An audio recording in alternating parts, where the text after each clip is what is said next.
Salut à tous et bienvenue dans le tout premier live du compte @wearethunder sur Twitter.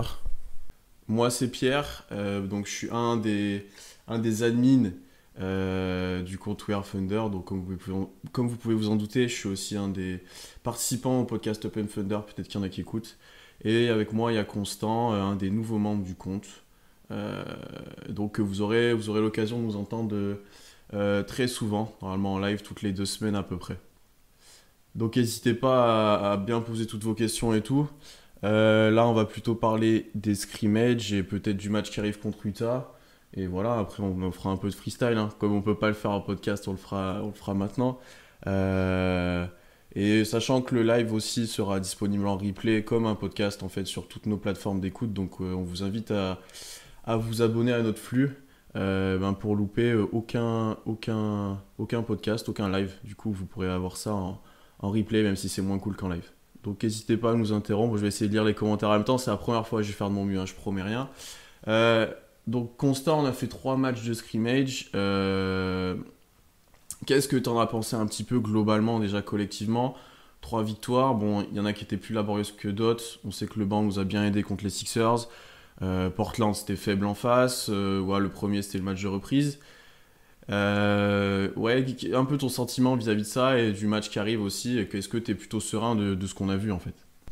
Sur les trois matchs qu'on a vus, je pense qu'il y a beaucoup de choses positives. On a vu une équipe qui était plutôt impliquée, que ce soit en attaque ou en défense. Même physiquement, on a l'air d'être plutôt dans le rythme. Après, sur les contenus des matchs en eux-mêmes, c'est difficile de juger parce que si tu regardes le match contre les Celtics, c'est un match qui est plutôt bien géré. Si tu regardes le match contre les Sixers, c'est un match où notre 5 majeur se fait éclater par celui des Sixers avant de revenir avec le fond du banc, donc un peu compliqué. Et le match face à Portland, on affronte une équipe de Portland qui était diminuée avec des absents, avec une défense qui n'était pas toujours au top, et où on a réussi à instaurer un jeu plutôt collectif avec beaucoup d'adresse au tir extérieur. Donc c'est difficile de dégager une tendance de ces trois matchs. Après, de ce que j'ai vu, je suis plutôt content, je suis plutôt serein par rapport à la suite et aux prochains matchs qui vont arriver. Je suis plus serein après avoir vu ces trois matchs de scrimmage qu'avant les débuts des matchs de scrimmage. Ouais, on pouvait avoir un petit peu peur que certains étaient rouillés et on le verra après si on parle un peu plus des joueurs, mais il y a peut-être certains qui ont encore un peu besoin de trouver un peu de rythme. Je suis d'accord avec toi, hein, c'est dur de dégager un truc parce que pas mal d'inconstances. Le premier était presque le plus régulier, j'ai envie de dire, même si c'était pas flamboyant en termes de niveau de jeu, c'était assez régulier. Le deuxième, on n'était pas bon. Offensivement, c'était très compliqué. Et comme tu l'as dit, on se réveille grâce au banc qui est très agressif. Dorté Diallo, par exemple. Et on se fait défoncer par le 5 des Sixers. Hein, et c'est d'ailleurs assez inquiétant pour la suite. On les joue pas, mais ça peut être inquiétant vis-à-vis des meilleures équipes. On peut se demander si on est prêt. Et le dernier, Portland était trop diminué. Hein. Donc, Ouais. offensivement, c'était très très très facile. On était très fort, très adroit. Tout le monde a participé, notamment les jeunes. Mais assez dur de dégager quelque chose de ça. Mais après, tu vois, honnêtement, vu les performances individuelles, vu ce qu'on a produit, ouais, ça m'a plutôt rassuré. Dans le sens que les gars ont l'air plutôt en rythme pour la plupart. Ils ont l'air d'avoir bien taffé certains pendant l'arrêt de la NBA, notamment les jeunes. Euh, et Billy Donovan a l'air d'être prêt à tenter des choses et à s'adapter là sur les 8 derniers matchs de la saison régulière parce qu'il y a des problématiques qui arrivent, notamment avec le départ de Schroeder ou d'autres. Donc ça peut être assez intéressant aussi de ce qu'on a vu là. Et puis bien sûr le retour d'André Robertson, je pense qu'on va l'aborder pas mal dans cette heure de live. Qui est une grosse surprise qu'on n'avait pas anticipé en podcast, qu'on n'avait pas du tout prévu. Donc Surtout personne à ce n'avait niveau. anticipé, hein. Non, non, Honnêtement. non. Et surtout à ce niveau-là, on l'avait pas spécialement prévu. Alors c'est pas encore exceptionnel, je pense qu'on en parlera aussi de l'adversité qu'il a eu. Mais vraiment très intéressant son entrée. Si tu devais dégager une individualité pardon, sur ces scrimmages, peut-être pas André Robertson, on va l'aborder après, mais un gars qui a peut-être bien progressé. Sachant que les Sixers, c'est un profil particulier NBA avec 5 traits physiques. Oui, complètement, on s'est fait défoncer physiquement et qu'on voit moins à l'ouest, c'est sûr, mais c'est un gros problème qu'on aura tout le temps, notamment en playoff, ça. Sur C'est des équipes très très physiques, on va avoir du mal. C'est surtout un problème de match-up parce que, Mm. comme il a été dit, les Sixers jouent avec un 5 très grand et OKC joue avec un line-up de fin de match qui est très petit. Donc forcément, c'est plus difficile Mm, mm, mm. de performer en attaque quand tu affrontes à 5 gigantesques des Sixers alors que toi, tu joues tout petit, quoi. Ouais, Mais complètement. Mm, mm, mm. pour revenir, pour dégager un joueur des scrimmages, je pense que c'est Darius Bazley. Enfin moi personnellement, j'avais plutôt des réserves sur sa saison rookie, même si je reconnaissais le fait qu'il était jeune et qu'il avait du potentiel. Je trouvais que il était encore, il y avait beaucoup de déchets dans son jeu et que il manquait encore de physique. Il manque toujours de physique après ces matchs de scrimmage. Mais ce qu'on a vu sur ces 3 matchs, c'est un joueur qui est adroit derrière l'arc. Vraiment, il s'est mis à rentrer ses tirs assez facilement. Et un joueur qui est très actif sur le terrain, qui fait beaucoup de choses. Alors oui, il y a encore pas mal de déchets, mais on peut se retrouver avec un joueur qui, dès cette saison, en sortie de banc, peut t'apporter des choses très intéressantes. Bah, il a vraiment, je pense, déjà progressé au tir, comme tu l'as dit, et surtout gagné en confiance. Sur le dernier match, c'est flagrant, il n'hésite pas, il les prend en première attention, en pick and pop avec Shea. Très intéressant sur ces situations-là. Après, comme tu l'as dit, limite physique, notamment sur les drives, et ça, je pense que ça peut frustrer un peu tout le monde, où des fois, il va un peu s'empaler sur les intérieurs adverses et il va forcer une finition, il n'a pas la capacité de trouver une solution soit pour finir, soit pour faire une passe, et du coup, il perd le ballon, ou on finit sur une mauvaise décision. Mais vraiment des gros progrès pour lui, et il était blessé à la fin de la début de saison NBA, si je peux dire. Donc là on le retrouve en forme, il a progressé un petit peu physiquement, bon pas autant qu'à un moment on était hypé là sur certaines photos, vidéos, il a gonflé un petit peu physiquement mais pas autant qu'on l'aurait pu l'espérer ou qu'on l'avait vu, mais ouais vraiment très intéressant, toujours très intéressant balle en main, c'est ça qui en fait un profil très atypique et je sais que toi et moi on galère à trouver un petit peu une comparaison historique à Bazley de par son profil notamment balle en main. Et puis moi ce qui m'a bien plu c'est qu'il a eu des minutes notamment au poste 5 en small ball 5 quand Nerlens Noel n'a pas joué. Il y a eu certains passages même à l'entraînement, en interview Donovan l'a expliqué, il a eu des passages en small ball 5 et ça peut être intéressant dans le futur parce qu'il a un vrai timing au contre, vrai timing au rebond, donc si c'est off physiquement, je pense qu'il peut avoir ce rôle-là dans le futur. Après on est encore sur du long terme avec lui, il ne faut pas non plus espérer que dès maintenant il ait un rôle prépondérant en playoff ou sur la fin de saison, mais ouais, vrai energizer. Bah oui, après, au poste 5, je pense qu'il va falloir passer à la salle, hein, parce que sinon il va pas tenir au poste face au grand 5. Mais là, effectivement, ce qu'il a montré sur ces matchs, c'est que il avait le potentiel pour être un joueur important dans une rotation dans les années à venir. Après, tout dépend de comment il va progresser. Déjà là, les 8 matchs, plus les playoffs, on verra ce qu'il va donner, on verra son impact en sortie de banc, et peut-être en Mm. 5. Tout dépend des match-ups, mais ce qu'on voit est très intéressant, oui. Ouais, complètement. Je pense que là, je vois pas mal de trucs qui on compare à Tayshaun Prince, ou non, Torian Prince, je crois, j'ai vu, ou Tayshaun Prince. Je pense Là, que c'était Sean. ouais, plus du poste 3. Prince était peut-être moins porteur de balle en main, et c'était un vrai ailier. Je pense, dans mes souvenirs, hein, je suis pas expert d'NBA, un peu vieille, même si là, c'est pas excessivement vieux. Plus vrai ailier. Moi, j'aimais bien le comparer à Lamar Odom, mais c'est un petit peu différent aussi. Donc ouais, plutôt poste 4 quand même pour l'instant. Un peu de balle en main, profiter un peu de sa capacité à prendre des rebonds pour courir. Et voilà, le voir s'exprimer. Et je pense que pour l'instant, il est aussi bien avec le banc parce que il a de l'espace, il a des responsabilités offensives qu'il aura peut-être moins, notamment s'il joue avec les 3 meneurs ou Gallinari, et ça lui permet de beaucoup mieux s'exprimer. Ouais, je suis plutôt d'accord. Après, ce qui est bien avec Dort, c'est que c'est un joueur qui est capable de courir, donc tu peux Baisley. te... pardon, Baisley, parce que j'ai vu Dort dans les commentaires. Ouais, ouais, mais on va en parler Avec, après. avec Baisley, tu peux te retrouver effectivement, si tu décides de jouer avec un 5 plutôt petit, et tu décides un peu de courir avec du Shea, avec du Dort ou d'autres joueurs, tu peux effectivement mettre Baisley en 5, qui va prendre des rebonds, qui va courir et qui peut finir sous le cercle. Ça, c'est plutôt intéressant. Il faudra voir si Billy Donovan décide de l'utiliser, enfin d'utiliser Baisley dès cette saison en 5, sur la reprise ou sur les playoffs, parce que je pense que pour certaines match-ups, notamment une équipe de Houston, ça pourrait être très intéressant de voir Baisley évoluer en 5, là où des joueurs comme Noël ou comme Adams auraient peut-être un peu plus de difficultés à suivre.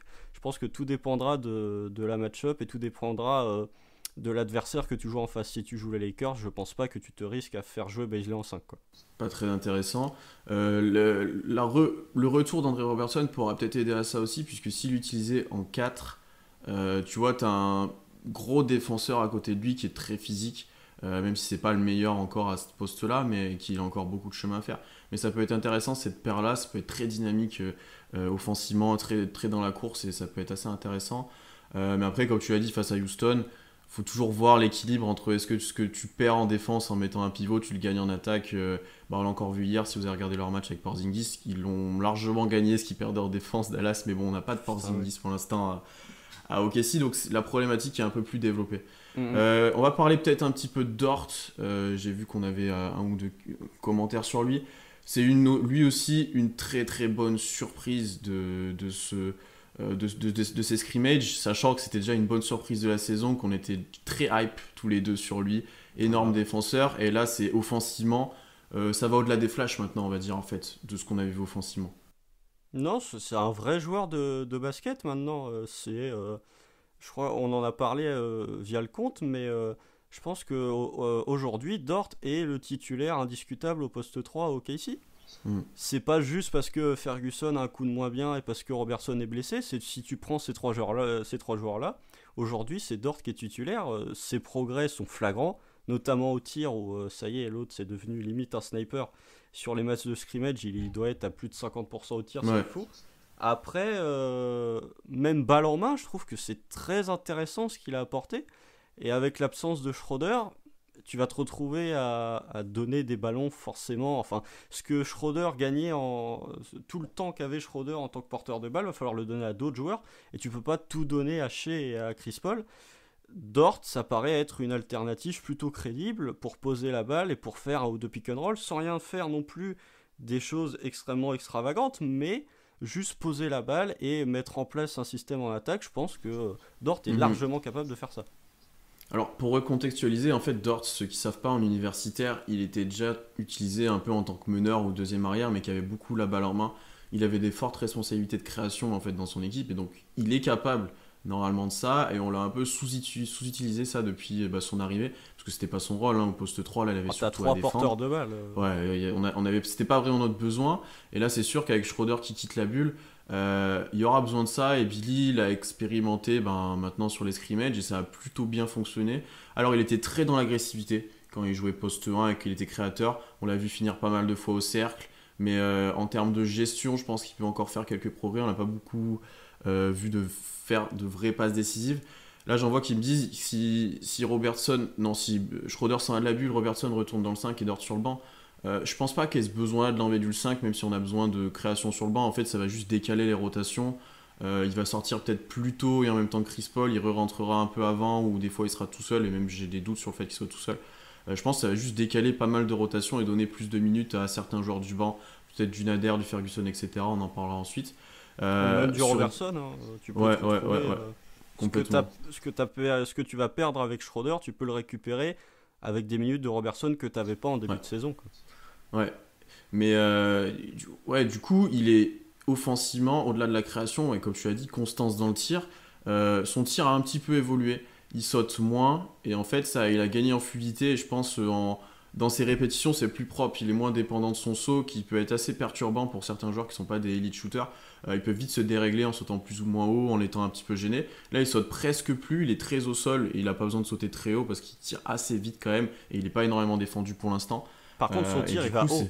Il saute oui, plus, ça, mais son par tir, contre, il part très très haut. Ouais, complètement. C'est un vrai tir arc-en-ciel et c'est assez drôle parce que ça tombe toujours à peu près dedans. C'est-à-dire que soit il met switch, soit ça fait gamelle, mais il est très précis là-dessus et il a un vrai profil de potentiel shooter. Il était à 30% avant le confinement.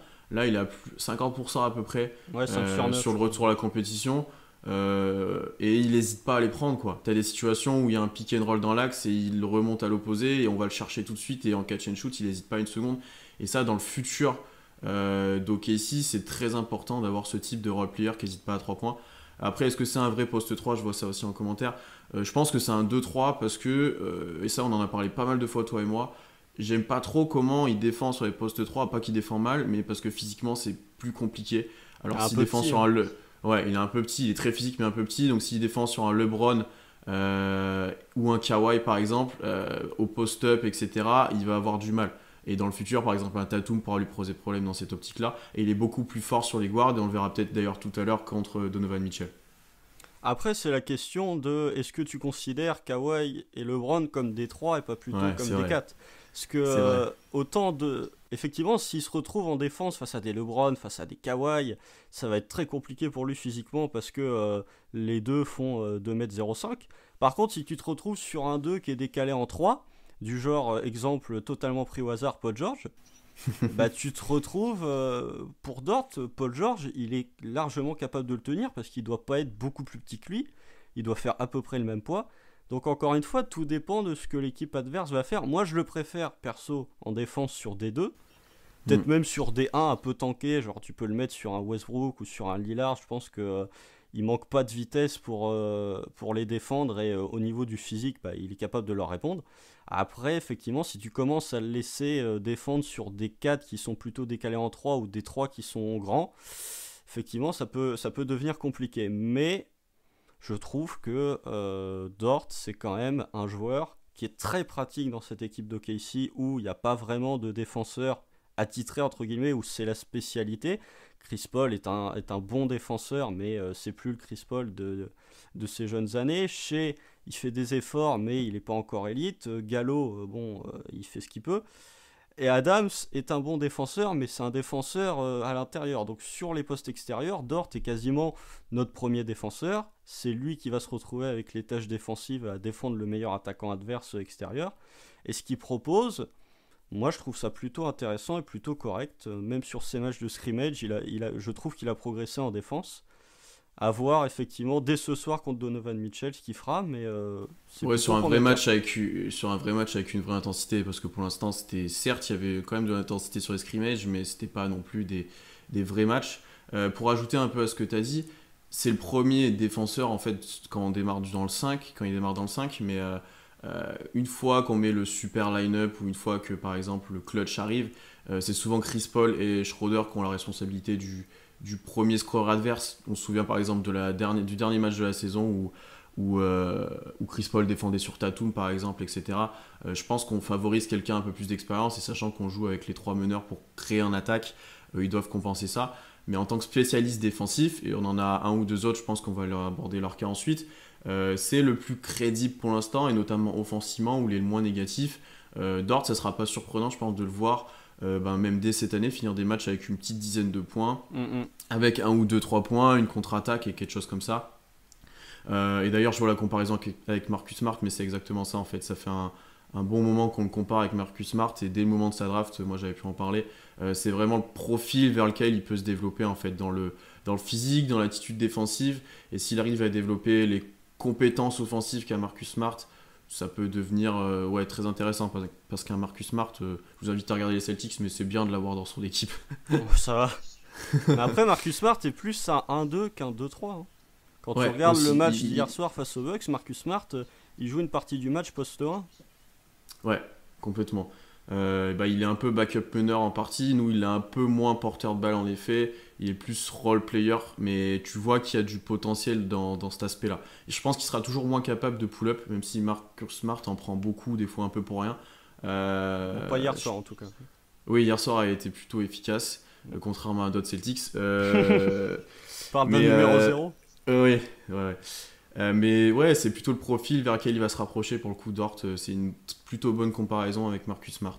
Euh, Est-ce qu'on ne parlerait pas maintenant de la surprise de ces scrimmages, André Robertson? Il est revenu. Euh, il est revenu enfin. Petit moment d'émotion quand même de le voir refouler un parquet, même si c'était pas Oklahoma. Je savais pas, on savait pas à quoi s'attendre avec lui en fait. Même dans le dernier podcast, on était plus ou moins convaincus qu'il allait jouer. La hype commençait de monter. Tous les joueurs disaient qu'il était de retour, qu'il était déjà très bon défensivement notamment. Enfin voilà, qu'il était prêt à jouer. Et il est revenu. Alors Billy l'a utilisé beaucoup en deuxième mi-temps même plus en deuxième mi-temps sur les premiers matchs. Un peu plus sur le dernier, mais bien sûr c'est celui qui comptait pas. Alors qu'apparemment il l'aurait fait défendre sur Lillard et CJ McCollum. Et c'est là qu'on aurait pu vraiment le juger. Euh, ouais, André Robertson, qu'est-ce que tu en as retiré? Déjà, super surprise, mais fais-moi un petit peu ton analyse. Bah déjà, quelle surprise de le revoir, quoi. On n'y croyait pas, quoi. c'est là où la bulle d'Orlando lui a profité, parce que si la saison s'était déroulée normalement, peut-être qu'on l'aurait pas revu tout court sur un parquet NBA, peut-être qu'il n'aurait pas été prêt pour revenir en mars ou en avril. Et là, il revient, standing ovation de la part de ses coéquipiers. Et puis quand il commence à planter des 3 points dans tous les sens, des game winners, bon, c'est incroyable. Après, on sait que Robertson, même s'il semble avoir progressé sur son tir, ce sera jamais un sniper, faut pas exagérer non plus. Là où je suis plutôt satisfait, c'est en défense, où même s'il est plus aussi physique qu'avant, il est plus aussi élite, il a encore une intelligence de jeu, il est encore largement capable de défendre plus que correct sur les attaquants adverses. Après, il faudra voir comment il sera utilisé à partir des 8 matchs de classement, combien de temps il sera utilisé aussi, et est-ce qu'il sera capable, quand il va se retrouver face à Donovan Mitchell, quand il va se retrouver face à Devin Booker, de défendre aussi bien qu'il a défendu pendant ces 3 matchs-là. Après, Ouais, je suis d'accord. du côté offensif, ça restera André Robertson. Et déjà, s'il met 4-5 points avec 4 ou 5 rebonds, on sera content. Mais c'est surtout défensivement où il apporte un truc en plus à cette équipe. Ouais, deux aspects un peu importants et de ce qu'il peut apporter. Ben, déjà, tu l'as dit, défensivement, il a un profil qu'on n'a pas. Ben, pour le coup, on a parlé beaucoup de Dort qui était un petit peu petit, etc. Robertson est beaucoup plus grand. Je pense qu'il est un peu moins fit qu'avant, il est un peu plus lourd, je pense aussi, ce qui lui permet d'évoluer même en poste 4-5, c'est ce qu'il a été fait là sur les scrimmages. Donc plutôt intéressant dans ce rôle-là. Et puis il est monté en puissance au fur et à mesure des 3 matchs, même défensivement. Ou sur le premier match, bon, il disait qu'il y avait les chaussures qui glissaient, mais il était un petit peu plus dur, un petit peu plus raide sur les appuis, c'est normal. Et déjà sur les derniers, il y avait plusieurs sessions défensives là, où c'était très fort, il allait gagner les ballons, notamment en fin de match contre Philly, où il fait une fin de match énorme. Ça c'est improbable aussi, mais il gagne des ballons, il est plutôt efficace dans ce domaine-là. Et ça sera très intéressant de voir comment on peut l'utiliser. Je pense qu'il a 15-20 minutes maximum dans les jambes. Elles seront surtout utilisées quand Schroeder sera pas là. C'est-à-dire que ce soir, je pense qu'on le verra sur le terrain, mais pas non plus excessivement, sauf s'il est très fort, hein. Mais on ne le verrait pas énormément. Et autre point important avec Robertson, c'est que c'est l'un des meilleurs rebondeurs de l'équipe. Même si c'est pas l'un des plus grands joueurs, regardez-le au rebond défensif, c'est-à-dire que contre Portland, il box out Nurkic, il va lui prendre le rebond dessus. Il est toujours bien placé au rebond offensif, il a un vrai sens du rebond et c'était déjà le cas avant ses blessures. Et là-dessus, ça peut être un vrai besoin d'OKC, notamment quand si Nerlens Noel n'est pas là, quand Adams est sur le banc. Gallinari n'est pas le plus gros rebondeur, il a besoin de faire beaucoup d'efforts défensifs pour être au niveau. Là-dessus, il est très intéressant et ce serait pas étonnant aussi de le voir dans le clutch. Tu sais, quand tu passes d'une attaque à une défense, tu fais des changements presque entre les deux tellement t'as de temps mort. Je pense qu'on va le voir apparaître des fois défensivement. Juste pour essayer de stopper une possession et pour jouer sur le switch en fait sur ces derniers systèmes sur ces derniers systèmes dans les matchs. Ouais. Après, comme j'ai vu là dans les commentaires, il y en a un qui dit ce soir il sera en mission contre Clarkson. C'est possible Je suis parce pas sûr. que. Ah, Je suis moi pas je pense sûr, que tu c'est vois. possible. Parce que Je dis pas Clarkson, que. je vois bien Ferguson, tu vois, parce qu'il va être utilisé soit tu vois, plus en sortie d'écran. Après, s'il a la balle en main, je le trouve presque trop vif et dynamique pour Robertson pour l'instant et je préfère avoir Ferguson. Ah, mais après, la question se pose de Ferguson, est-ce que tu le laisses en Exactement. attaque? Parce que là, Oui, c'est on ça. parlait C'est d'André ça. Robertson qui était plutôt Ouais. négatif en attaque, mais Ferguson, là, sur ses derniers matchs, c'est catastrophique, quoi. Sur ces 3 matchs, tu te retrouves avec un joueur qui regarde même plus le panier quand il a la balle. Et Mm. tu passes d'un Ferguson l'année dernière qui devait être à, je pense, 8 ou 9 points par match, avec des pourcentages très corrects au tir, dont un 3 points, à un joueur qui aujourd'hui fait du cardio sur le terrain. Ouais, tu m'avais dit ça, ouais. C'est un peu le cas. C'est un petit peu le cas. Et pour revenir à Robertson, offensivement, je vois qu'il y a pas mal de choses aussi. Son tir a un petit peu évolué, mais pas énormément. Ça sera jamais un grand shooter, ça tu l'as dit. Il a été adroit en scrimmage, à voir si ça perdure, mais il a l'air de les prendre avec un petit peu moins d'hésitation qu'avant. Donc peut-être qu'il va gagner en confiance et je pense que ça l'a aidé ces derniers matchs d'entraînement. Mais il faut pas s'attendre non plus à ce que ce soit Klay Thompson, loin de là. Par contre, il peut être intéressant sur du rebond offensif, sur des cuts. Je pense que ça peut être un des meilleurs joueurs d'OKC, un petit peu comme ce que fait Diallo. Lui aussi, on va en reparler, il faut en reparler de Diallo. Offensivement et sur du rebond offensif, ouais, il peut apporter quelques points. Il y a eu un ou deux passages où il a drivé aussi là sur les scrimmages. C'était pas, ouais, ça sera pas une force, mais s'il est capable de le faire, ça peut être intéressant. Après, ça n'a jamais été une force pour lui, hein. Je pense que déjà, s'il réussit à faire au moins à 50% ce qu'il faisait avant sa blessure, ce sera très bien. Mm. Robertson, de toute façon, quand il revient, tu t'attends pas à ce que le mec tourne à 12 points par match, plante des 3 points de partout. Tu t'attends à effectivement des cuts, des rebonds offensifs et défensifs, parce qu'il est très bon dans ce domaine-là, de la défense, un peu de hustle, et puis voilà quoi. Et dans une équipe qui est pas spécialisée en défense, avoir Robertson qui peut défendre sur un poste 2, 3, voire 4, moi je trouve ça plutôt intéressant. De toute façon, t'as pas besoin de ses points en attaque, t'as d'autres scoreurs dans l'équipe. Donc il est parfait dans. S'il arrive à juste défendre le plomb pendant 15 minutes, il sera parfait dans ce rôle-là.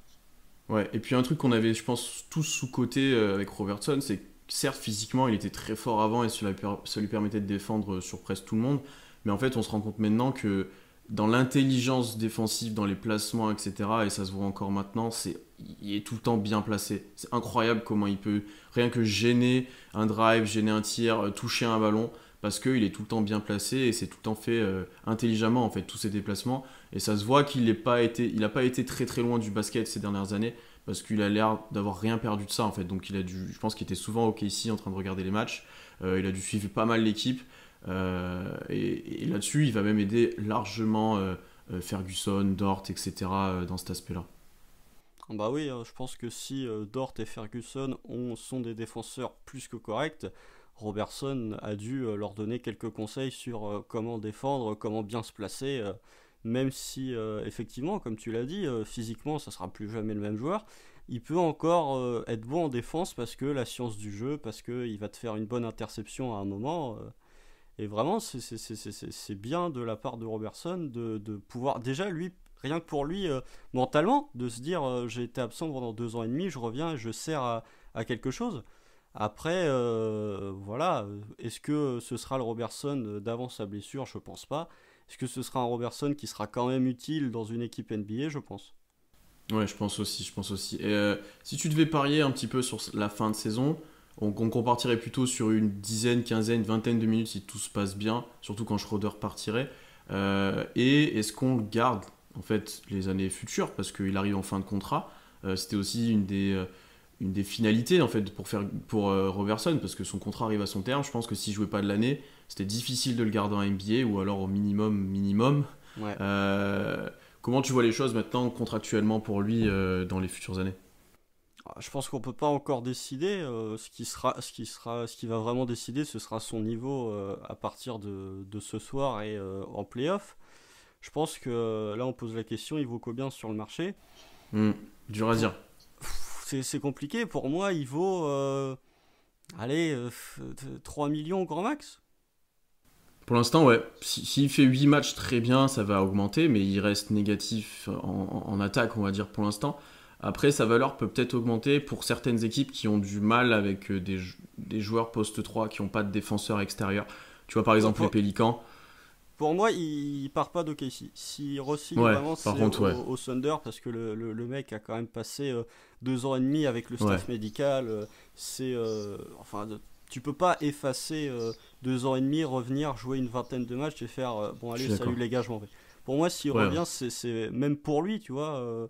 Je pense qu'il va se dire je reviens à OKC, tant pis si je signe par exemple au minimum ou vraiment pour pas cher. C'est là qu'il se sent bien, c'est là où il a fait toute sa carrière. Après, au niveau de son montant, Non, on vraiment, lui proposera pas énormément, c'est sûr. Mais non, on a 2-3 l'avantage, on millions, va quoi. dire, affectif. Ouais. Mais on a l'avantage tellement affectif avec lui qu'on n'a pas besoin de lui mettre beaucoup d'argent. Peut-être que d'autres équipes lui donneraient un petit peu plus, comme j'ai dit, pour avoir un défenseur extérieur. Bah, Euh, s'il commence à performer, à vraiment, vraiment bien performer, à montrer que sur 15-20 minutes il peut servir, oui, effectivement, tu as des équipes plutôt contenders qui vont se dire tiens, ce mec-là en sortie de banc, il peut vraiment être utile, quoi. complètement. Donc, ou même des équipes un peu en construction qui ont besoin d'un gars pour fixer un peu la défense à l'aile et faire progresser les autres jeunes à côté. Tu vois. Mais Ouais, il faut s'attendre à ce qu'il reste parce que bah, même lui l'a dit d'un point de vue affectif et d'un point de vue comment le Thunder l'a soutenu les 2 dernières années. Parce qu'en gros, il a pas joué de son contrat, hein, Robertson. Hein. il a Il joué avait 6 10 mois, millions quoi. par an et il a joué, ouais, il a presque pas joué de son contrat. Donc je pense que ça joue beaucoup et qu'il n'y aura pas besoin d'aligner beaucoup d'argent pour le garder. Ouais, mais je suis d'accord avec toi. Même pour les équipes qui sont un peu, comme tu dis, je pense que si t'es Dallas, tu étais plutôt content d'avoir Robertson en sortie de banc. Si t'es une équipe comme, je sais pas moi, Tu vois, moi j'aime les... bien les Pélicans par exemple, tu vois, parce que t'as pas de vrai ailier défenseur. Il y a un peu ce problème avec Ingram qui défend pas énormément encore. Je Ouais, pense qu'il peut leur être utile. Je pense qu'il peut leur être utile. Et Dallas, oui, par exemple, parce que lui, ils ont pas besoin d'avoir un joueur qui leur apporte du spacing parce que tous les autres l'apportent. ah bah ça. Euh, donc, Très Burke. ouais. Ouais, des équipes comme ça. Des équipes comme ça. On va enchaîner avec bon, Ferguson, on en a un petit peu parlé, mais il n'y a pas grand chose à dire. Il a très peu joué, il est un petit peu sorti de la rotation sur les scrimmages, c'est un petit peu inquiétant pour lui. Mais il est sorti de la rotation au profit de Diallo. On n'était pas spécialement préparé à ça. Il a eu pas mal de temps de jeu, même en première mi-temps, avec on va dire la rotation classique. Pas mal de responsabilités, et après il a fait du Diallo quoi. C'est-à-dire, des fois c'était très difficile, c'était même insupportable parce qu'il forçait tout, il allait tout droit, il perdait beaucoup de ballons, il mettait pas les tirs. Et sur les deux derniers matchs, notamment deuxième mi-temps de Philadelphie, même le dernier, c'était pas mal. Ah, le Il a eu dernier, des... c'était bien. C'était bien, hein. Il a eu des bons passages. Il arrivait à dominer physiquement, il arrivait à trouver des intervalles pour driver, il était mieux sur ses appuis, il trouvait des meilleures solutions au cercle. Beaucoup plus intéressant. Défensivement, il est intéressant. Il n'est pas aussi fort que Dort ou Ferguson, mais de par son physique, il est intéressant. Est-ce qu'on retrouve un petit peu le Diallo du début de saison de cette année en fait, parce qu'avant sa blessure, il était plutôt assez performant. Bah, Diallo, je trouve que c'est difficile de juger son niveau sans le comparer à d'autres joueurs en fait. Moi vraiment les deux joueurs, enfin, tu peux même mettre trois joueurs dans le même lot, c'est Ferguson, Diallo et Nader. Parce que d'un côté, tu te retrouves avec Ferguson qui a pas profité de ses matchs de scrimmage pour montrer que il pouvait retrouver un temps de jeu correct dans cet effectif. Là où Diallo et Nader, même avec leurs limitations, comme tu as dit, Diallo en attaque, c'est compliqué. En défense, parfois, je le trouve plutôt inattentif. Mais même si on dit Nader, Diallo les opposés, oui, dans leur façon de jouer, effectivement, c'est pas du tout les mêmes joueurs, mais dans leurs attentions, c'est les mêmes. Hmm. Nader et Diallo, quand tu les mets sur un terrain de basket, ils vont pas avoir peur de prendre les tirs, ils vont aller, ils vont prendre la balle en main, ils vont faire OK, moi je vais essayer de marquer. Après, Diallo, c'est du Diallo, quoi. Il y a beaucoup de choses positives, mais il y a aussi des choses négatives, et je pense que ça sera difficile pour lui de beaucoup plus progresser que ça. Diallo, ça restera toujours un joueur qui aura quelques flashs très intéressants, mais qui dans le même match est capable de faire des trucs vraiment pas terribles. Ouais, c'est très très brut encore, et c'est un petit peu ça qu'on peut reprocher à sa progression, c'est que des fois il commence d'avoir un tir et ça vient pas, et après il recommence les airballs, etc. Et en fait, même dans les lectures, il progresse un petit peu, mais c'est pas autant qu'on pouvait l'espérer après sa première saison. Et en fait, là, pour le coup, on a trois joueurs en concurrence, donc certes, qui n'ont pas complètement le même profil, mais ils sont en concurrence maintenant, parce que Dort est clairement devant eux. Robertson est un petit peu différent. Shea, j'en parle pas, parce que c'est un autre niveau. Donc là, on a trois joueurs en concurrence et des profils complètement différents, parce que moi, je mets pas Nader au-dessus des autres, mais j'aime vraiment bien ce qu'il apporte offensivement comparé aux deux autres. Du spacing, il est adroit à 3 points. Vraiment, cette saison, il était adroit. Je pense qu'on l'oublie un petit peu, il a encore montré sur les scrimmages. Défensivement, c'est un petit peu plus dur que les deux autres, ça c'est sûr.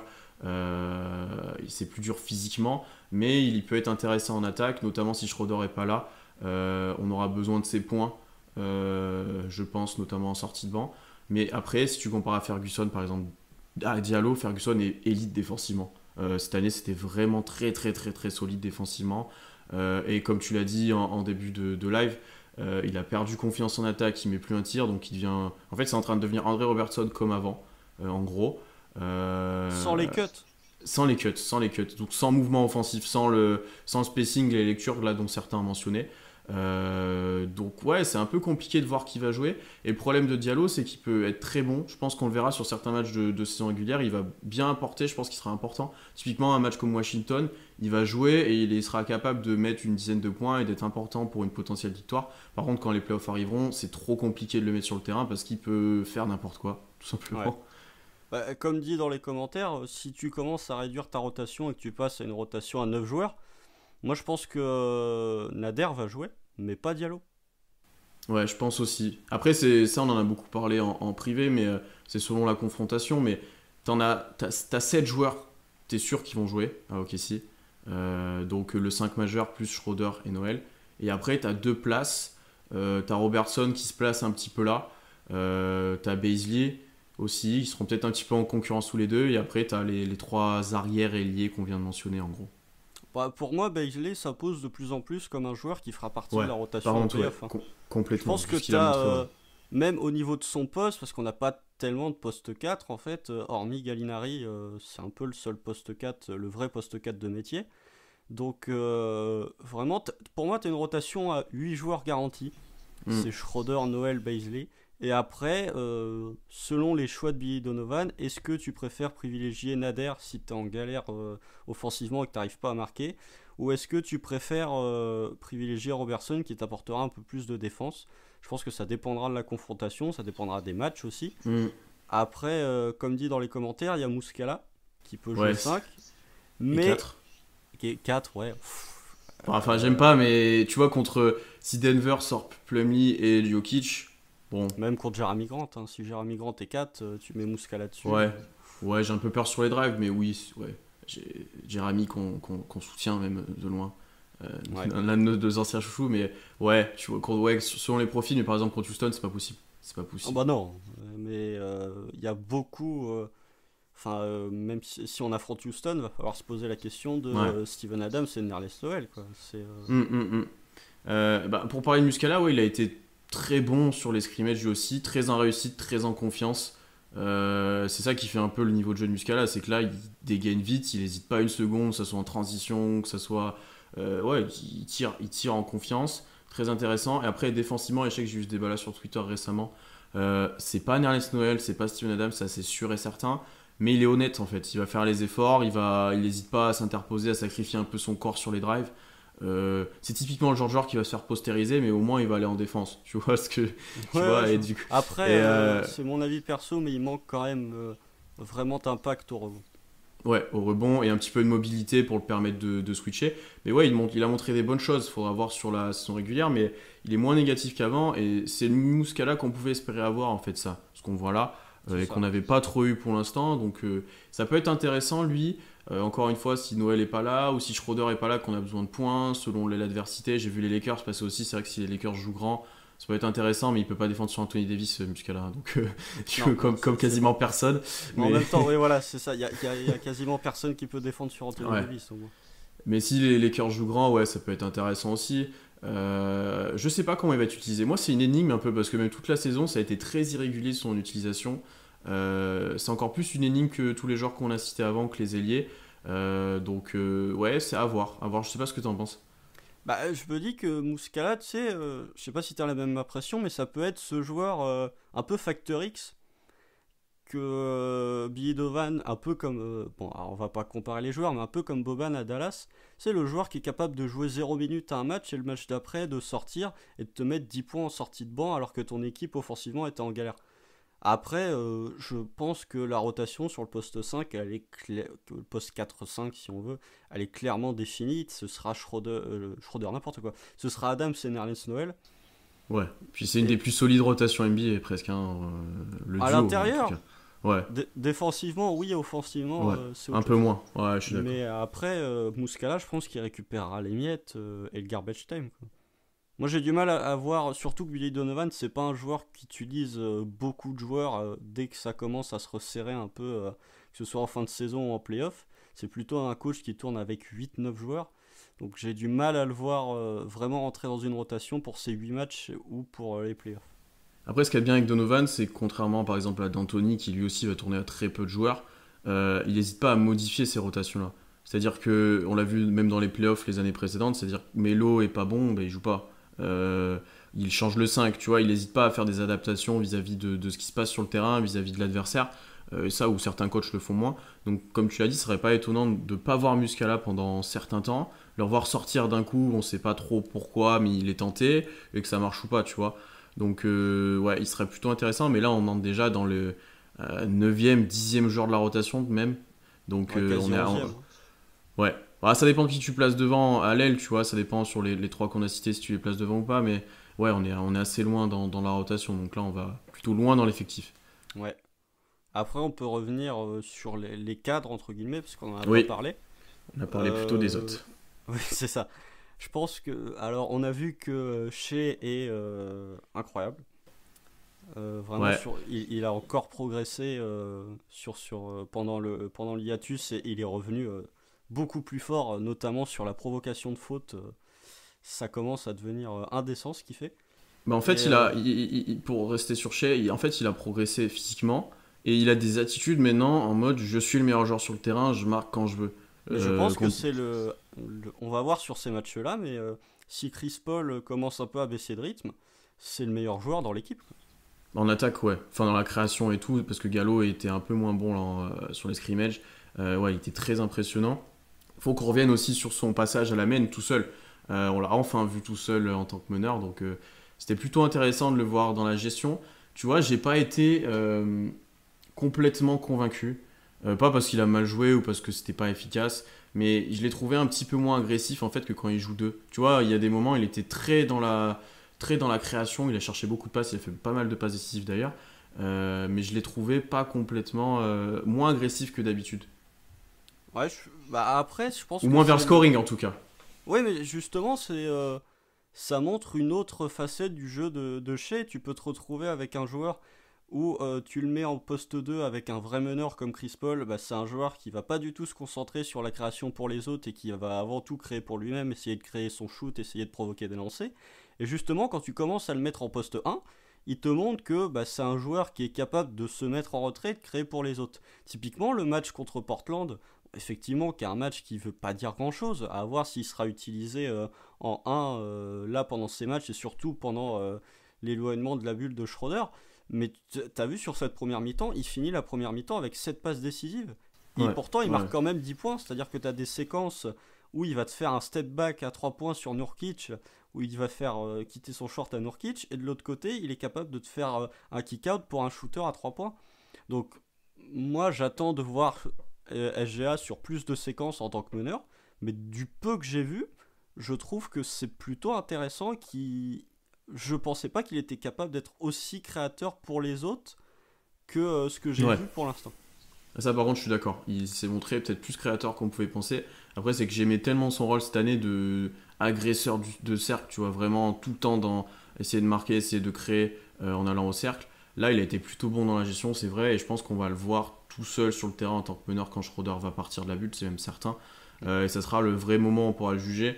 Et oui, comme tu l'as dit, très complet en attaque, parce que s'il commence à mettre des step back à 9 mètres, on en a un très grand joueur là. Après, tu vois, s'il commence à être à droit là-dessus. Euh, Après, voilà, faut voir comment il continue d'évoluer, hein, mais c'est un très gros prospect qui a déjà beaucoup de responsabilités. Ça peut être le meilleur joueur d'OKC sur cette fin de saison. C'est pas inconcevable de voir ça selon comment est Chris Paul. Parce que je pense qu'on va revenir sur Chris Paul et Gallo qui sont un petit peu dans le même cas. Peut-être un peu moins Chris Paul que Gallo, mais c'était un peu plus difficile pour eux, je pense. Mais ouais, Shai a encore montré des progrès et c'est encore plus qu'intéressant, quoi. Bah, c'est ça. Après, pour revenir, enfin, peut-être pour plus partir sur Chris Paul et Gallinari, les deux ont besoin de temps pour se remettre en route. Chris Paul, on l'a vu perdre des ballons plutôt Hmm. inhabituels et même pas vraiment être en phase avec son tir. Après, je sais pas ce que t'en penses, mais moi ça m'inquiète pas plus que ça. Chris Non. Paul, physiquement, il a quand même l'air d'être plutôt en forme. Je pense qu'il faut juste enchaîner des matchs pour vraiment se remettre dans le rythme. Et pour Gallo, bon bah c'est Gallinari quoi. De toute façon, sa mécanique de shoot a pas évolué. Après, on sait pas si, enfin Gallo, moi je le trouve bon, mais il est capable parfois de passer complètement à travers des matchs. Et je Hmm. trouvais que, notamment à partir de Thanksgiving où OKC commençait à vraiment devenir intéressant, Gallo était pas si indispensable que ça pour moi dans l'effectif. Bon, après, il apporte, tu vois, quand même un spacing et c'est le shooter de l'équipe et je pense qu'on en a besoin. Et après, je vois ce que tu veux dire, mais s'il met dedans, il est vite indispensable parce que offensivement, t'es face à un casse-tête en fait quand il est sur le terrain avec les trois meneurs. Ça devient très difficile pour les adversaires parce que lui, en plus, est capable aussi de jouer balle en main. Donc, il sera aussi important quand Schroeder va partir. Mais ouais, il faut qu'il retrouve un petit peu de rythme sur son tir parce que là, il est sur une mauvaise série. Alors d'un coup, il va en mettre un à 9 mètres en première intention, tu sais pas pourquoi. Mais il y aurait un petit peu mauvaise série. Et en plus, il a pas réussi à trouver. Parce que d'habitude, quand il est pas bon à 3 points, il arrive à trouver un petit peu son pain en attaquant le cercle, en jouant en post-up, en allant chercher des fautes. Et ça, bah, sur les scrimmages, ça s'est pas trop vu. Il fait un début de match contre Portland où il a la balle en main, où on laisse un peu Shai de côté. Il était catastrophique. Il perdait des ballons, il mettait pas un tir. Donc ouais, il faut voir lui comment il va être. C'est peut-être la plus grosse interrogation là sur ce qu'on a vu. Bon, c'est pas non plus très inquiétant, mais il faudra regarder ça dès les prochains matchs. Et pour Chris Paul, je suis complètement d'accord avec toi, hein. Pas besoin d'être surinquiet. Après, il faudra voir lui surtout dans les matchs chauds, dans le clutch, s'il est capable de autant performer, au moins de se rapprocher de ses performances d'avant, parce que ça sera vital sur la fin de saison et surtout en playoff. Ouais, clairement. Après, est-ce que tu veux passer à la preview du match contre Utah ou est-ce que tu veux revenir sur les matchs de scrimmage Non, je pense qu'on a fait on a fait un peu le tour, on a parlé de tout le monde, on n'a pas trop parlé d'Adams. Tiens, je le vois dans les commentaires. Ouais, et on n'a pas parlé d'Adams et Schroeder. Adams et Schroeder, c'est les seuls qu'on n'a pas un petit peu mentionnés. Donc vas-y, je te laisse parler des deux ou d'un des deux, comme tu le sens, peut-être plus d'Adams. Bah, on va commencer Adams. Effectivement, comme c'est dit dans les commentaires, la pause lui a fait beaucoup de bien. Adams, sur ces dernières années, on le voyait souvent débuter la saison très fort et ensuite s'écrouler petit à petit avec l'enchaînement des matchs et le fait que son physique est quand même un physique très compliqué à entretenir et puis des petites blessures. Là, c'était l'inverse cette saison parce que le début de saison, il était vraiment pas dans le rythme, il était vraiment pas bon physiquement. Et là, depuis la reprise, on retrouve le Adams dominant, quoi. C'est-à-dire qu'en défense, c'est très solide. Ça peut défendre n'importe quel pivot un peu tanké en face. Et en attaque, c'est du Adams qui est plutôt adroit au poste, qui va aller te chercher des rebonds offensifs avec deux joueurs adverses en face, qui roule très bien. Donc vraiment très satisfaisant ce que montre Adams, qui, on verra, on va pas trop se projeter, mais si t'as un Adams qui est bon, c'est pas du tout la même équipe d'OKC, quoi. Si t'as un Adams qui est capable de tourner à 12 ou 13 points par match avec 9 ou 10 rebonds, bah ça va devenir compliqué pour les équipes adverses, quoi, parce que déjà que t'as les trois meneurs qui sont difficilement défendables, si en plus tu te fais manger à l'intérieur par Adams qui prend des rebonds offensifs, bon, ça va devenir difficile. C'est chiant, c'est un peu chiant. Ouais. Non, après, Adam, ce que j'ai aimé, c'est qu'il était plus agressif. Il a été beaucoup servi, notamment le premier match contre les Celtics. Bon, c'est normal vu l'effectif des Celtics. Il a été beaucoup servi, plus agressif. Il faut qu'il soit agressif, en fait. Il faut qu'il ait des balles au poste. Il faut qu'il soit pas que dans la création, même s'il l'a très bien fait cette saison, notamment au poste haut, là. Il faut qu'il soit agressif, qu'il essaie de scorer, qu'il aille au rebond offensif, qu'il n'hésite pas à jouer en post-up. Bon, les Eurostep en partant du sol, ça arrivera pas tout le temps. Les tirs à 3 points. Non, oui, même le tir à 3. Non, mais Steven Adams tout craché. Mais physiquement, il est bien mieux. Ça se voit qu'il s'est préparé, ça se voit qu'il s'est reposé, qu'il a plus de bobos. Il a été quand même aussi économisé toute la saison, hein. Il n'a pas un temps de jeu énorme. On a profité d'avoir Nerlens Noël dans l'effectif. Nerlens, d'ailleurs, qui a fait du Nerlens, on va pas s'attarder dessus. Il est conforme à lui-même, j'ai envie de dire. Mais on en a profité et normalement c'est pour les échéances qui arrivent, c'est pour que en playoff il soit prêt physiquement, que s'il n'est pas de faute il joue de plus en plus de temps de jeu, qu'il soit plus agressif, qu'il soit meilleur, hein. Ouais. Après, oui, Noël, Adams, de toute façon, il fera toujours, il fera ce qu'il sait faire, il va jamais rien faire d'extravagant. Adams, quand tu affrontes Steven Adams, tu sais à quoi t'attendre, quoi. Même du côté d'OKC, quoi. Quand tu vois que c'est difficile de marquer, bah, tu peux te dire, tiens, on va faire un pick and roll Chris Paul Adams, où on va le servir au poste, il va marquer 2 points faciles. Et même au niveau de son adresse, bon, il prend des tirs à 3 points, mais c'est plus pour la blague. Oui. Mais au niveau des lancers francs, ça va.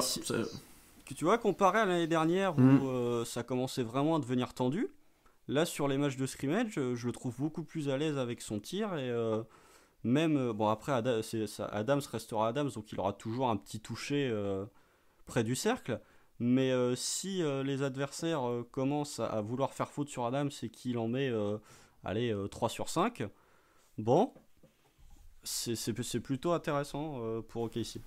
Ouais, il a gagné en constance au lancer. Avant, c'était très irrégulier. Des fois, il est tiré même avec la planche pour essayer d'être plus constant. Il y avait même eu du hack à Adams, hein, c'est un match de playoff, hein. Donc là, on en est un petit peu plus loin. Il a progressé dans cet aspect-là. Avant de parler du match, dernier mot sur Schroeder. Je sais que toi, tu avais un peu de doute sur son rythme. Je pense que ça allait mieux avec le dernier match, mais de toute façon, l'interrogation avec Schroeder, ça va être du moment où il va quitter la bulle, quand il va revenir, quand il va être absent, et dans quel état il va revenir en fait. Est-ce qu'il va avoir besoin d'un ou deux matchs pour se remettre en rythme? Parce que sur une série de playoffs, un ou deux matchs pour se remettre en rythme, c'est compliqué. Ouais, bah après Adams, on en avait parlé nous entre nous. Le match contre les Sixers m'avait vraiment vraiment inquiété. Schroeder, tu veux dire? Oui, non, mais le match de Schroeder contre les Sixers Ouais, m'avait vraiment ouais. inquiété parce que je le trouvais très court sur ses shoots, il perdait des ballons. Vraiment, je me disais, ça y est, on a retrouvé le Schroeder de l'année dernière qui était vraiment agaçant, je trouvais. Et le match contre les Blazers m'a plutôt rassuré parce que tu as retrouvé un Schroeder qui était beaucoup plus agressif que sur les deux précédents matchs.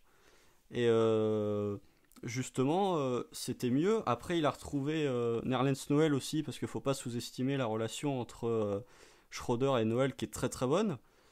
Et vraiment, sur le match contre les Blazers, j'ai trouvé qu'il était beaucoup plus en face avec son shoot, beaucoup plus agressif.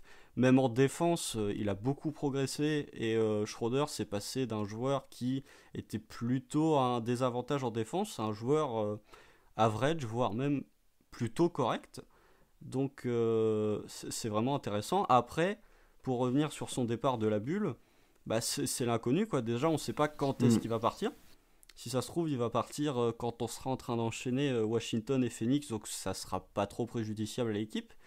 S'il commence à partir au moment où on enchaîne les Lakers ou les Grizzlies, ça va devenir plus compliqué. Et bon, ça c'est plus du ressort de la NBA, mais quand il va revenir, il va falloir qu'il soit en quarantaine. Est-ce qu'il va être en quarantaine comme Zion pour qu'il rejoue rapidement, c'est-à-dire 4 jours? Ou Normalement, c'est est-ce... ça. Ouais, ouais, mais est-ce que son départ sera validé par la Ligue, quoi? Parce que Il y a ça aussi, ouais. si c'est pas 4 jours, c'est 10 jours.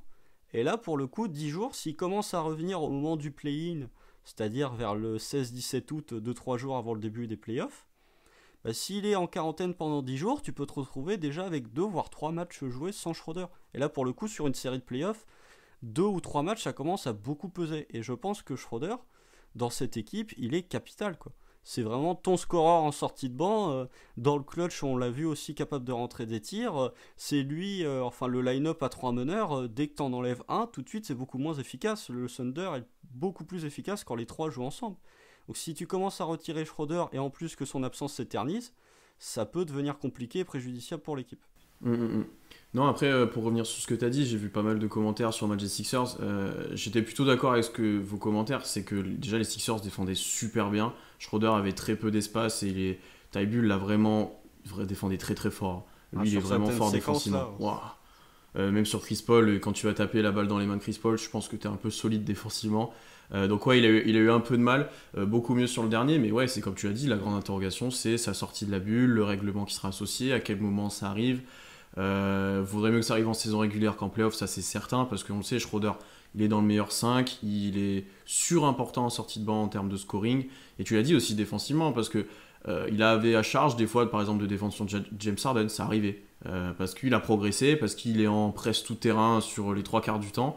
Donc très intéressant dans cet aspect-là, même si Dort compense bien ça. Regardez les ratings offensifs et défensifs quand on joue avec deux meneurs ou trois meneurs, et vous verrez pourquoi Schroeder est très important à l'effectif là, parce que c'est juste pas la même équipe en fait quand on joue avec tous ces guards là. C'est ça, mais surtout offensivement en fait. Quand tu regardes le rating offensif d'OKC avec ou sans Schroeder, je pense que c'est le jour et la nuit, quoi. Parce que tu peux. On l'a vu hein, cette fois, enfin on l'a vu plein de fois cette saison. Tu débutes le match avec ton 5 majeur où c'est un peu compliqué offensivement, et puis dès que Schroeder commence à rentrer sur le terrain, l'attaque tourne beaucoup mieux. Donc Schroeder, effectivement, on espère qu'il va s'absenter pas trop longtemps. Après, voilà, les lois de la nature font qu'on ne sait pas quand est-ce qu'il va partir. Mais effectivement, comme tu l'as dit, ce serait bien qu'ils partent là où l'enchaînement là où on fait Washington, Phoenix, Miami, Clippers, où tu auras peut-être des équipes qui n'auront plus rien à jouer du coup qui feront tourner. Là, tu pourras te permettre de pas avoir Schroeder. Si tu Mm. commences à pas avoir Schroeder pour le premier tour des playoffs, Non, c'est trop compliqué là. c'est très compliqué. Complètement, complètement. Bon, on approche tranquillement de la fin du live. On va faire un petit point sur le match qui arrive, qui est dans 2h30 maintenant. Premier match de la reprise officiel contre Utah. Utah qui a déjà joué hier ou avant-hier, ça dépend comment. Ça dépend, ouais, avant-hier. Qui a gagné contre les Pélicans. C'était pas le meilleur match de la reprise, hein, on va se le dire. C'était pas le meilleur. Mais ils s'en sont sortis sur un tir loupé de Ingram, sachant que Zion n'a pas beaucoup joué. Et le Utah a joué à 6 ou 7, on va dire, vraiment, un vrai joueur, Ouais, on va dire. il tourne à 9 avec vraiment 6 joueurs qui marquent. Il y a 7 joueurs de Utah qui marquent au total, mais t'en as un qui met 4 points. En gros, il tourne à 6, quoi. Ton sentiment vis-à-vis de ce match-là, on sait que c'est un match super important, j'ai tweeté ça d'ailleurs sur le tweet Game Day, très important pour rester au contact de Houston, Utah et peut-être de Denver, et pour pas se retrouver plutôt 6ème un peu tout seul avec Dallas en dessous. Pour moi, le match contre Utah et le match contre Denver, ce sont les deux matchs les plus importants quasiment de la saison. Parce que si tu perds si tu perds ce soir contre Utah, au niveau du classement, déjà Houston sera passé devant. Et puis ensuite, ça va être difficile de rattraper Utah. Si tu gagnes, on est quasiment quatrième, à une victoire près, je crois. On serait à égalité avec Utah et on aurait tiebreaker en cas de victoire ce soir.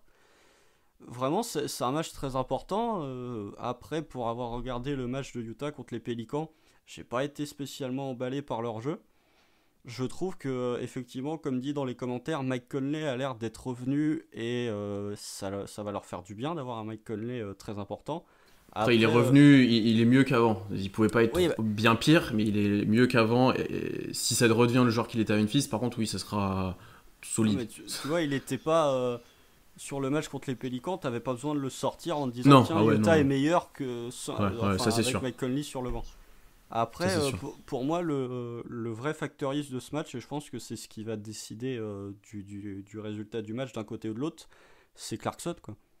Ou en tout cas, c'est l'apport du banc d'OKC et de Utah. Parce que quand tu vois le banc de Utah, hormis Jordan Clarkson, c'est très très pauvre. Et je pense qu'au niveau des 5 majeurs, ça se vaut. Je pense que les 5 majeurs des deux côtés sont plutôt corrects. Chacun a ses qualités, chacun a ses défauts, mais globalement, je vois pas un 5 majeur prendre l'avantage sur l'autre. Donc ce qui va jouer, c'est la bataille des bancs. Et si tu te retrouves avec un Jordan Clarkson qui tourne à 25 points comme face aux Pélicans, ça va être difficile et ce sera à nous de répondre via Schroeder et puis via Bazley, via 2-3 points de Nerlens Noel, voilà. Après, il y a le duel aussi qu'on commence à bien connaître, c'est le duel Adams-Gobert. Ouais, j'allais le dire. Ça, c'est un duel qui est très important parce que les deux se sont plutôt neutralisés à chaque fois qu'ils se sont rencontrés. T'as jamais eu de grosse performance d'Adams sur Gobert et inversement. Peut-être une ou deux de Gobert qui étaient plutôt impressionnantes, mais rien de fou dans l'ensemble. Et cette bataille au pivot va être plutôt importante parce que je pense pas que ce sera un match d'attaque. Je pense que ce sera un match où on aura deux équipes qui vont bien défendre, où ce sera plutôt maladroit. Et justement, Adams et Gobert, ce seront des joueurs qui seront importants au rebond offensif, au rebond défensif, etc. Ouais, quelques points à regarder, je suis complètement d'accord avec toi, quelques points autres à regarder, donc j'allais mentionner bien sûr le duel Adams-Gobert qui est très important et qui sera très important si jamais on les joue en playoff, ce qui peut arriver. Ce sera un des match-ups importants, sachant que Gobert est le meilleur joueur d'Utah. Il y a toujours ce débat avec Mitchell, mais sur le premier match en tout cas ça l'était je pense. Donc très important. Ensuite du coup qui va défendre sur Mitchell? Dort risque de commencer, on a parlé peut-être de Robertson, il y aura peut-être du Ferguson, à voir quel travail ils arrivent à effectuer sur lui, sachant que c'était, si je ne me trompe pas, le premier match de Dort dans le 5 ou le deuxième, et il avait fait un travail monstrueux sur Mitchell sur ce match-là, donc plutôt intéressant de voir comment ça va se passer avec lui. Et ensuite, ce qui va être intéressant de regarder, c'est que Utah sur la saison, alors certes il y avait Bogdanovic qui n'est plus là, mais était une des équipes les plus efficaces à 3 points. Et je pense que c'est une équipe qu'il ne faut pas laisser prendre feu, notamment Ingles, notamment Clarkson, comme tu l'as dit, même Lillard. Ouais, on vient me corriger, c'était le deuxième, donc c'était bien ça. Donc même Mitchell, bon, Clarkson, Ingles, tu les laisses prendre feu, même Conley maintenant, ça peut très vite devenir très pénible à défendre parce qu'ils auront toujours ce pick and roll avec Rudy. Ingles va réussir à scorer, Mitchell mettra des points, donc si tu les laisses prendre feu ensuite à côté à 3 points, Ça peut être le facteur X du match où on peut pas se permettre qu'il se tourne à 40% à 3 points sur ce match-là si on veut espérer être dans le match. Sachant que, à voir, mais je ne nous vois pas être suradroit. J'espère que ça va être un match plutôt défensif, comme on les aime, où on va gagner dans le clutch, parce que je pense que c'est comme ça qu'on a la meilleure chance de gagner. Ouais, bah, moi je pense aussi que ça va être un match défensif déjà parce que Utah a plus trop les joueurs pour scorer en fait. Tu te retrouves avec 6 joueurs vraiment capables de marquer. Ça m'étonnerait que les 6 joueurs tournent à 20 points quoi. Donc après, défensivement, Utah, même s'ils ont perdu Bogdanovic, ça reste quand même très sérieux. Enfin, leur 5, c'est Conley qui est un bon défenseur, Donovan Mitchell qui s'applique en Correct, ouais. défense même s'il n'est pas élite, Ingles qui est un super défenseur. Après, tu te retrouves avec du Royce O'Neal qui est un bon Qui est là que défenseur pour aussi. ça, qui est là que pour ça, presque, j'ai Ouais, envie de pour dire, mettre tu des 3 points aussi vois. de temps en Ouais. temps. Et tu te retrouves avec Gobert qui est double meilleur défenseur en titre.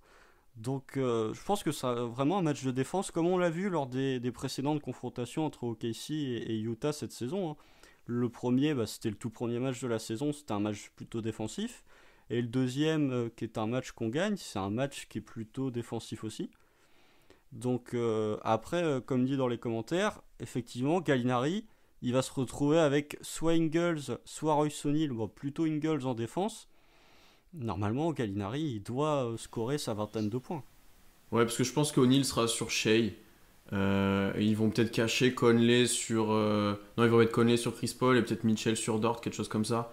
Ouais, je pense. Euh, donc, ouais, je pense que Gallinari aura un rôle important et lui aussi pour peut-être répondre aux 3 points si Utah commence d'en mettre pas mal. Il sera aussi important.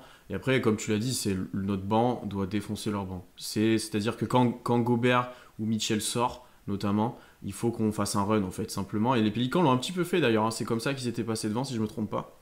Euh, Parce que les Pélicans ont une petite profondeur d'effectifs, notamment Reddick qui a fait un super match. Donc ils avaient fait un run sur le banc et je pense que c'est ce qu'il faut faire contre cette équipe d'Utah. Et c'est intéressant, suivez bien ce match encore une fois parce que ça risque d'être peut-être une série de playoffs où ouais, si rien ne bouge, ça peut arriver et ça serait pas trop mal pour nous, on va dire en plus. Oui, bah après, je suis d'accord avec toi sur le fait que dès que Rudy Gobert sort, en fait, il faut attaquer la peinture, quoi. Parce que, bon, je sais qu'on n'est pas trop d'accord sur ça, mais pour moi, OKC doit plus attaquer le cercle que vraiment tenter des tirs extérieurs, étant donné que on a plus de shooters que par les années passées, mais Hmm. on n'a pas non plus des joueurs qui sont automatiques dès que ça commence à tirer derrière l'arc. Et en plus, je sais même pas, c'est qui le 5 qui rentre Bradley, derrière non? Gobert. Ouais, Bradley, Bradley. qui est pas un joueur vraiment très dangereux. Après, voilà, je le connais pas non plus des masses, mais ça a pas l'air d'être d'Eric Favors, quoi, comme ça pouvait être à l'époque. Donc vraiment, dès que Gobert va sortir, va falloir attaquer le cercle et va falloir utiliser notre avantage, notamment via Nerlens Noel, pour prendre des rebonds offensifs et pour rien laisser à Utah, quoi. Donc vraiment, c'est la match-up la plus intéressante et la match-up, vraiment les 2 points qui pourraient nous faire gagner le match, c'est vraiment cet avantage à l'intérieur et notre apport du banc, quoi. Ouais, je vois peut-être que Diallo jouera plus que Ferguson pour ça. Oui, c'est possible que Diallo joue plus pour essayer de scorer. C'est un peu selon la physionomie du match. Si on a besoin justement de faire un gros run, de scorer. Oui, après, si on a besoin de défense, notamment sur Mitchell, je pense que Ferguson aura du temps de jeu. Je pense qu'il est plus que capable de défendre. Donc à voir, encore une fois, c'est avec Donovan, on sait pas trop ce qui va s'attendre. Ça se trouve, on aura du Nader aussi pour scorer. Donc ça va être intéressant de voir. C'est un premier match à la reprise, hein, donc les rotations, c'est dur à prévoir. On ne sait pas trop comment ça va jouer, donc très intéressant à suivre. Et encore une fois, très important pour la suite. Et oui, franchement, avec Schroeder, Noël, normalement, tu devrais pouvoir plutôt bien jouer sur le banc. Et oui, il y a Davis qui joue, mais je crois qu'il joue peu et il a peu joué contre les Pélicans. Je suis même pas sûr Je qu'il ait crois que joué. c'est Bradley qui a joué Ouais, il a contre les joué. Ouais. Pélicans. Après Davis, je crois, était sur la feuille. Je crois, je suis pas sûr qu'il ait joué ou très peu. Mais ouais, ça préfère Bradley peut-être. Ouais, effectivement. Ce qui est, bon, je justifierais peut-être pas ce choix, mais comment est Davis, je sais pas. Est-ce que tu as quelque chose à rajouter, Constant, vis-à-vis de ce match, ou est-ce qu'on interrompt ce live et on remercie tout le monde?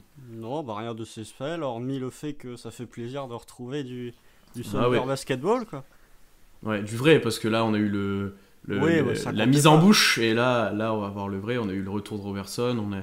Je t'avoue que moi, la hype est montée déjà avec les autres matchs, avec les scrimmages, et là, que j'ai hâte que ça joue, vraiment. moi j'attends si ce soir ça bat Utah, là la hype elle va commencer à bien monter. Si Pour on le match de commence à Denver. perdre, Hum. parce que Utah est plus dangereux que ce que je pensais en fait. Ils ont perdu Bogdanovic, mais il reste quand même une équipe qui est pas là juste pour faire touriste à Orlando et pour descendre 6ème quoi. Ils vont Non, parce que je pense que. pour être 4ème. Ouais, ils jouent quand même. Les playoffs, ils y seront, donc ils jouent quand même quelque chose et tout. Et je pense que Gobert et Mitchell jouent quelque chose aussi tous les deux. Tu vois, vu tous les antécédents qu'il y a eu, tout, voilà, je pense que les deux ont approuvé qu'ils sont capables et de s'entendre et d'être au niveau et de porter l'équipe par exemple. Parce que j'ai quand même cette impression que les deux, à certains moments, bon, on va pas parler que d'Utah, mais ils sont un peu en concurrence, tu vois. Sur qui sera un peu le visage de la franchise, etc. Donc, non, je pense qu'ils sont pas du tout là en touriste. Donc comme on l'a dit, il y a des petites faiblesses sur le banc, etc. Mais il ne faut pas les sous-estimer. Ce sera un match compliqué. Hein. Parce que sinon, ils auraient perdu contre les Pélicans. Parce que les Pélicans, ils avaient besoin de gagner. Pardon.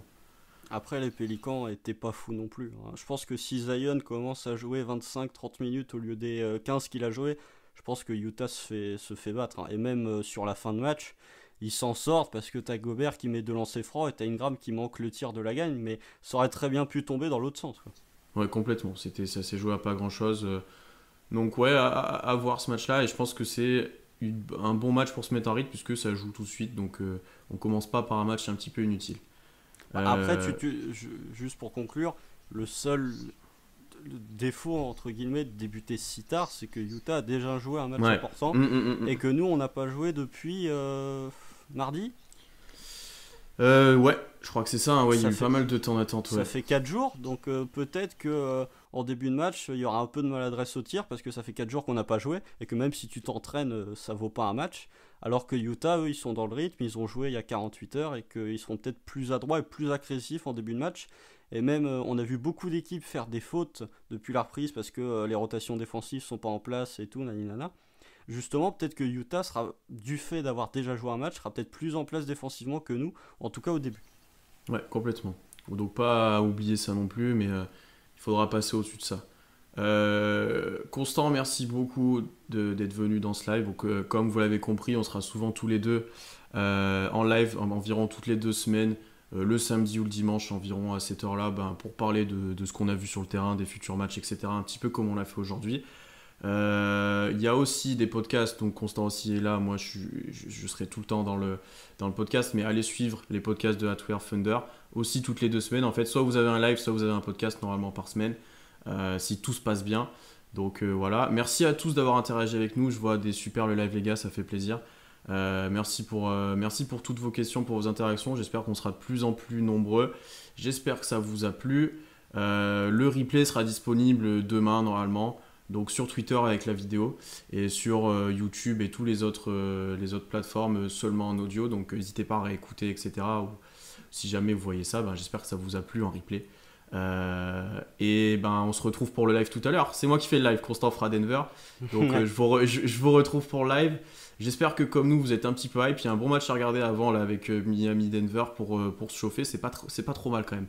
On va si Denver le perd en plus, il y a une vraie carte à jouer.